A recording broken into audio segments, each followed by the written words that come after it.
sasibhalisile ngo-2000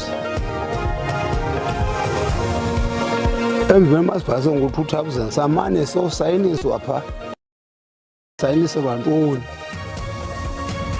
Abahlala baliqela eNgcobo eMpuma Koloni batyhola umasipala wase-Dr AB Xuma ngokwenza ubuqhophololo kuluhlu lokufumana izindlu. I think about the many studies that have shown that teachers in South Africa in the public schools are not that very happy. Ixanana zilimingena alindele kuqubisana naye umphathiswa osanda kuchongwa wemfundo esisiseko uSiviwe Gwarhube.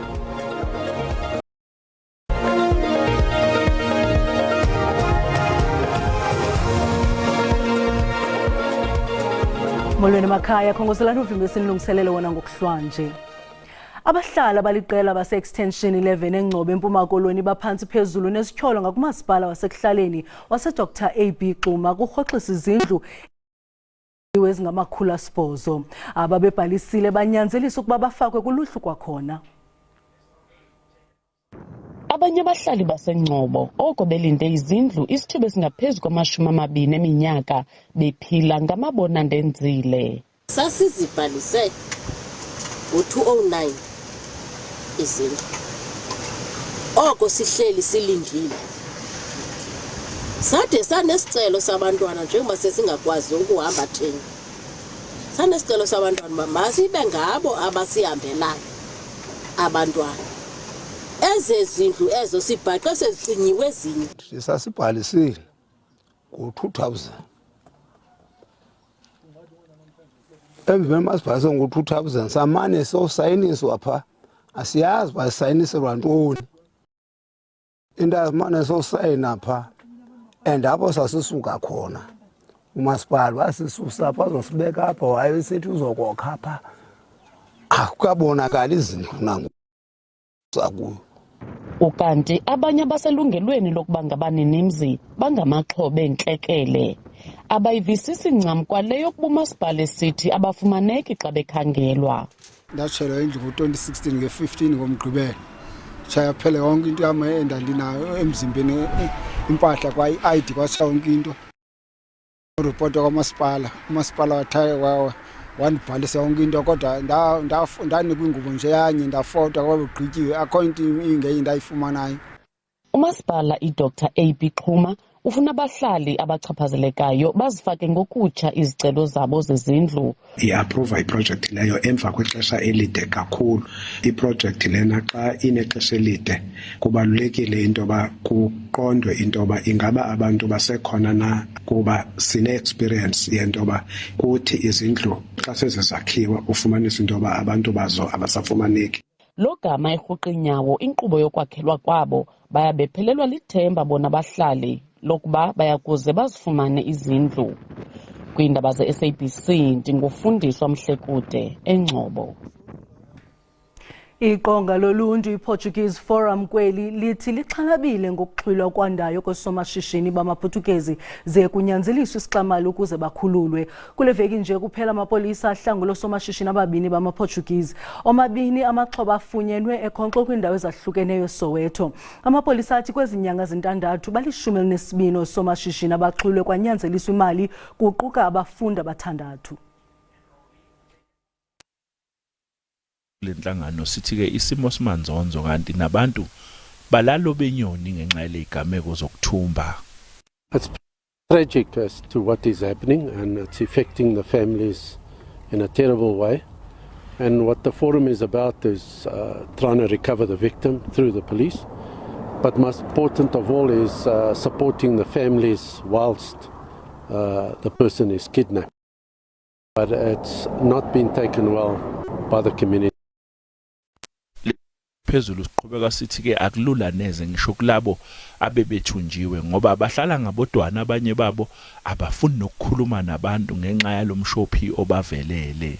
Ongodi bezokuphepha bathi kumqoku ukuthi ke abaziyo ukuthi kunomuntu othunjiwe babike ngokusheshsha emaphoyiseni ngaphambi kokuthi ke bakhokhe imali le esuke ifunwa yilaba abathumbile. Umndeni uhlale uapply imind yawo umndeni uinvolve amaphoyisa umndeni usebenza namaphoyisa umndeni umele uhlalwazi ukuthi nawukhokha ukhokha le mali bayifunayo legilamkhuba bazobuya futhi bamthumbe lo muntu bafune le mali futhi athi ke kulenyanga eziyisithupha ezedlule bangama54 abantu asebeboshiwe beboshelwa ke igameko zokuthumba ezifundazweni ezehlukene okufaka kuzona ke iGauteng. NguCalvin wakwaDludla eindabeni zeSABC ngibika ngiseGoli. Kule veki kufunyenwe imizimba emibini engcwatywe phezu kwamanye amangcwaba ePinar eMpumalanga. Ubonisiwe Mabuza wageketyengwa ze wabulalwa ze wagrunjwa umzimba wakhe ngomvulo. Abantu abathathu aboyanyaniswa nokusweleka kwakhe babanjiwe bavalelwa. Nhlandlolo yabhala imbongi uEdgar Allan Poe nasemangcwabeni hayi konke kulahlekile oku kunkendeza kwiinkolo ezininzi zama-Afrika nanjengoko zikholelwa ukuba imimoya yabawunabele uqaqaqa isaphila kambe ke amangcwaba akholelwa ukuba yindawo yokuphumla kwabangasekhoyo nabangaya kuyo abasadla amazimba ngelihlonipha iinkolo zabo kodwa ipotyake libhobhile ngokuxhaphazeka kwamangcwaba ePinar eMpumalanga. Ingcwaba likaGertrude Khoza lixhaphazekile ngongqevu abatyholwa ngokubulala nokungcwaba ubonisiwe Mabuza phezu kwalo. Intombi kaKhoza uThembi Mathebula ithi usapho beludla ngokwenza imisebenzi kwingcwaba likamama walo yaye badandathekile. Singumndeni sive ebuhlungu kakhulu nesiphatheke kabi khuluma ngithini. As a family, we are hurt by what happened. I don't know what to say. As a family, we have decided to take steps against the suspects and the police. As you can see that they left the grave damaged. They left it like this without fixing it. Kambe ke uqhatshazo ngakubafi nokugrunjwa kwamangcwaba lulwaphulo mthetho oluthatyathelwa ingqalelo ngokungqengqwa. Ingcali yezenkcubeko ithi oku kunxamnye nobuAfrika yaye ukholelwa ukuba imimoya yabangasekhoyo iphazamisekile.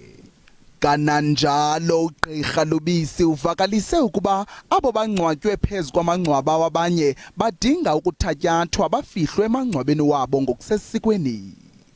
Sekumele imindeni emibili ihlangane kwenziwe umsimeto kushweletwe kulo lebekangcwatshwe enzaweni yakhe kubuye futhi kushelwete nakutuke amadluti alo langcwatshwe etikwemuntu ngoba nakungenzeki lokho batawuvelelwa ngemabhadi labangawadi.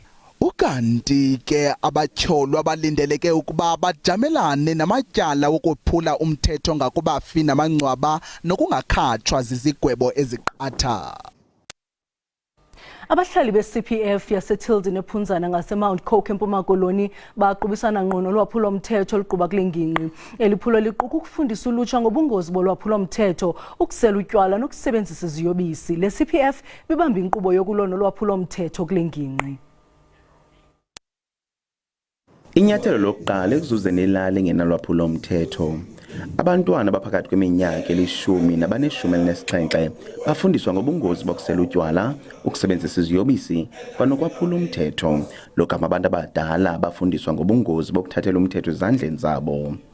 Le lali yenye yelali ejongene nomngeni wobundlobongela nolwaphulo umthetho oluquka ukuqhekezwa kwezindlu, ukubiwa kwemfuyo kwanokuphangwa. Eyona nto ngoku esiyibona iyiphakama yile housebreaking. Iyayiphakama kodwa ke noko siyazama xa simane sisenza lamaphulo afana nala. Abahlali abangamanina kule lali bathi abakhuselekanga ngenxa yobundlobongela obonyuka umnqantsa. Asikhuselekanga kakhulu kuba sicinga into yoba ingathi ibhetele uve kuthiwa kuqhekezwe abantu. Uqonda ngoku unolo uloyiko lento yokuba ingasuka iphinde nalapha kulo. Zingaphezu kwama40 iilali ezikwilokishi yasephunzana ezixhomekeke kwisitishi esinye sama eTilden kukuphela kwilali enequmrhu labahlali elijongene nobundlobongela elisebenzayo kule ngingqi. Ukanti isebe lokhuseleko loluntu lithi nezinye iilali kufuneka ziseke amaqumrhu abahlali azawukujongana nolwaphulo mthetho. Sileli sebe ke sikhuthaza into ethi abahlali mabathathe istand baqinisekise ukhuseleko kwindawo abahlala kuzo because ngaba abahlala pha ngaba bayazi into banakwenza kantoni bangoyiki ukuza ngaphambili bazoripota. Isithethi samapolisa kuphondo lempuma koloni uSiphokazi Mawisa uthi amapolisa ezilala ajoyine nomngeni wokonakala kwemoto zamapolisa ngenxa yendlela ezingenhlanga kwanemigama ehanjwa zezimoto kwezindlela. Kodwa uthi isebe lamapolisa lizongezile imoto ezizawuthi iqolo ukwehla zisenyuka kwezilali. Ndingusidima Mfeku kwindaba ze-SABC ndiseTilden impuma koloni. Ukanti xa sibuye evenkileni, abahlali beengingqi ezithile zasentshona koloni balunyukiswe ngeemeko ezimbi zemozulu enomoya ovuthuzayo ngomso. Kodwa masithulume onomngqushwane Malikeni.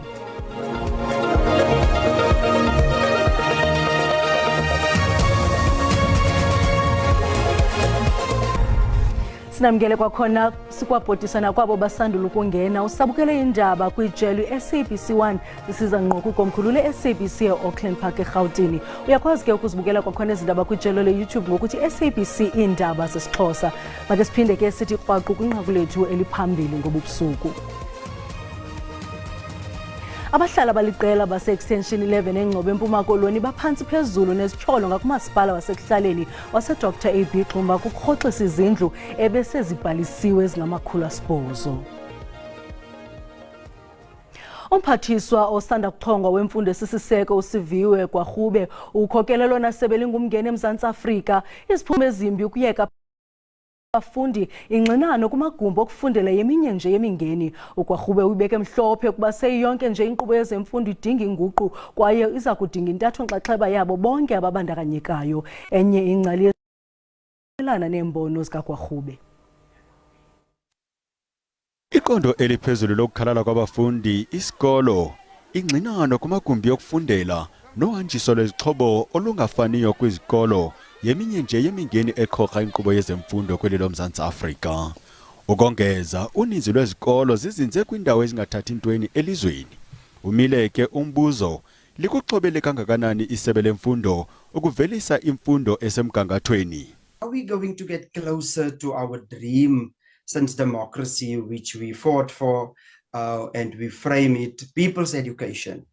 Now, people's education is about the real freedoms and the development of agency among parents, learners, teachers, departmental officials, etc. So that's one way of looking at it, developing those freedoms for everybody so that people can aspire to what they value. Marman uthi ubambe yona uGwarhube xa esithi uza kufakana imilomo nabo bonke ababandakanyekayo ngakumbi abahlohli. Yeah, I think about the many studies that have shown that teachers in South Africa in the public schools are not that very happy with what's happening. They have a curriculum that restricts them. They are the system are over bureaucratized in terms of administration and record keeping. Imbono zemiputho yetitshala kukutyunjwa kukaGwarhube yena uyibeke yacaca okuphambile kuye yimfundo esemgangathweni. I want to prioritize the issue around literacy and numeracy. It becomes very, very important. We know some of the worrying statistics around learning and where learners are. We want to make sure that that is rectified as soon as possible. Umarman uthi ayimkhathazi eyokuba zange waqalisa kuba ngumfundisi-ntsapho uGwarhube yena buqu ukuba nje isithethe sentsebenziswano kweli sebe. Abasemagunyeni balumkisa uluntu ngendudumo nemimo yebhudlayo enobungozi ezakuntlitha isixeko saseKapa eDrakensberg Overberg naseStellenbosch ngomso. Inkonzo yemozulu ilinyusile izinga lesilumkiso yemimo yebhudlayo lisuka kwizinga lesithandathu lasibeka kwizinga lesibhozo. Kulindeleke ukuba isichotho sidala izikhukhula kwaye kukho amathuba okuba kuncothuka amaphahla wezindlu konakala iziseko kwezithuthi. Jongene nentlekele entshona koloni athi avundlile elungiselela unongekehli nanjengoko kulindeleke imimo yebhudlayo enobungozi kakhulu kweliphondo kwezintsuku zimbalwa zizayo. 6 to 8 meters. We've got strong winds, a level 6 warning for winds, mostly starting on the western side of the province and then moving through the week through a series of cold fronts. And then we've got a snow warning as well for about 12 centimeters of snow up in the high-lying areas of the Southern Cape. Indawo eziliqela zonakalisiwe kwisixeko saseKapa ngenxa yemvula emandla kwindawo yogobityholo yasemonwabisi kwilokishi yaseKhayelitsha ngabantu abangaphaya kwama-4,000 abachaphazelekileyo emva kokuba imimoya ebhudlayo isiphule amatyotyombe abo ngoLwesithathu. Kungoku nje abanye abahlali basazama ukwakha amatyotyombe abo kwakhona nangona kuseze esinye isichotho. Kwavele kwenzeka nje ingxolo enkulu. Umuntu ngamnye uthe xa ezama bephuma sabe ezindlini sivalelekile ngoba lanto yavele yavala nebhagla abantu bebhagla. Xa uvula ibhagla ukwazi itsala itshixekile itshiqwe ilanto. Abasemagunyeni kunye neearhente ezijongene nentlekele basebenza nzima ukunceda uluntu oluchaphazelekileyo. It's been a busy 48 hours. We receive calls from numerous communities around the Western Cape informing us of a localized flooding, and that was just about minimum rain that we had. That's rain predicted for the incoming week. There's heavy storms that's going to be continuously for 5 days. The Western Cape Disasters Management teams have called us. We are attending an urgent job meeting with them tomorrow morning. Kwiziko loluntu elukufutshane kuncedwa abahlali abangenazindawo. We were sleeping Wednesday night nicely. Yeah, ma'am, the just strike out of nowhere. We hear the zincs, they were making up and down in the roof. The house was lifted also. Lo lentlekele lithi liza kubeka phantsi kweliso elibukhali imilambo namadama ukukhusela uluntu kwizikhukhula. Umdlali weqonga waseGqeberha uXabiso Zweni uthiwe jize ngewonga iStandard Bank Ovation Award ityeli lesibini. Eliwonga linikezwa kushicilelo lwetheatre eliphume emagqabini kumsitho weNational Arts Festival eMakhanda. Ngo-2020 uZweni waphumelela kwa eliwonga xa wayedlale kwaququzelela ushicilelo luthi Booty is the Beast kwiqonga lobuxhakaxhaka la online. Ngumdlali weqonga uTyrant ophumelele imbasa ngethuba yomyadala weNational Arts Festival obusingathwe yidolophu yaseMakhanda. Lo mdlali weqonga uXabiso Zweni waqala ukuthanda umdlalo weqonga esenza uGrade 9. Susela ngoko zange ajonge ngasemva eqokelela imbasa. Ngoku uneminyaka eyi-37. Lo kaZweni waphinda wabhala imidlalo yeqonga leyo ethi After Marikana, Ghost of Glenmore, So What Sarafina, Booty is the Beast kunye noTyrant. Kulapho wazenzela khona udumo. Xa ufunda e-high school ndiyacinga uba xa ukule level ayonto ndandiphupha ngayo ukuba ndizawude ndibe kule level.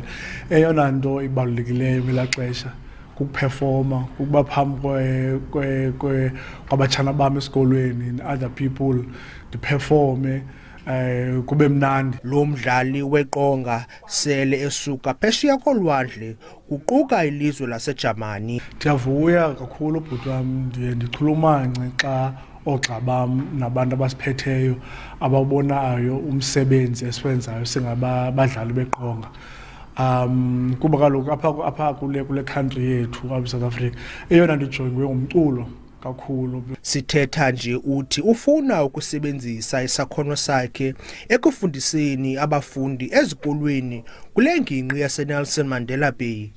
Ndinguzolani Moya wendaba ze-SABC ndiseGqeberha kwiphondo leMpuma Koloni. Are you calling me a witch? Kube mbetshe namhlanje kumsitho weminyaka le weHollywood Bets iDurban July KwaZulu-Natal nobuzinyaswe zinkokhelo saziwayo neengcali zefashoni. Ngaloo ndlela ke siuqonqothile uvimba ngokuhlwanje. Masitibane kwakhona ngomso ngaxeshanye. Kamnandi mawethu.